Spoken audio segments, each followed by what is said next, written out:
नमस्कार विद्यार्थी मित्रांनो, डीप इकॉनॉमिक्स या यूट्यूब चॅनलमध्ये आपणा सर्वांचं हार्दिक स्वागत आहे.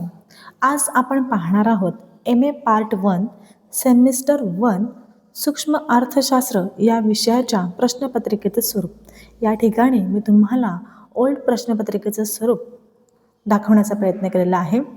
तुमचा सूक्ष्म अर्थशास्त्राचा पेपर हा 50 गुणांचा असणार आहे आणि त्यामध्ये तुम्हाला 5 प्रश्न विचारले जाणार.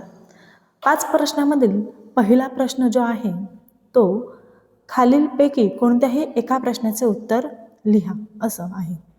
तर तुम्हाला 2 प्रश्न दिले जातील. 2 पैकी तुम्हाला कोणत्याही एका प्रश्नाचं उत्तर लिहायचं आहे आणि एका प्रश्नाला तुम्हाला 10 मार्क्स असणार आहेत.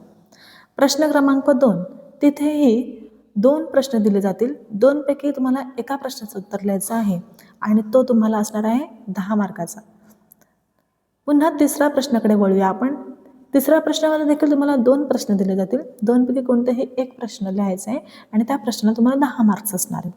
चौथा प्रश्नही त्याच पद्धतीने आणि 5वा प्रश्न पाहायला गेलं तर खालीलपैकी कोणत्याही 2 प्रश्नांची उत्तरे लिहा.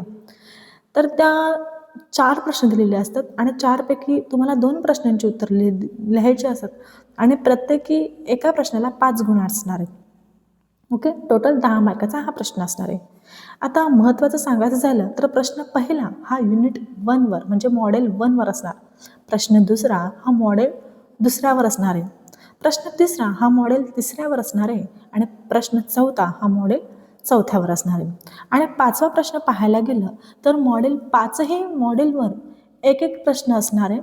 त्यामुळे तुम्ही पाहायला गेलं पर्याय बघा.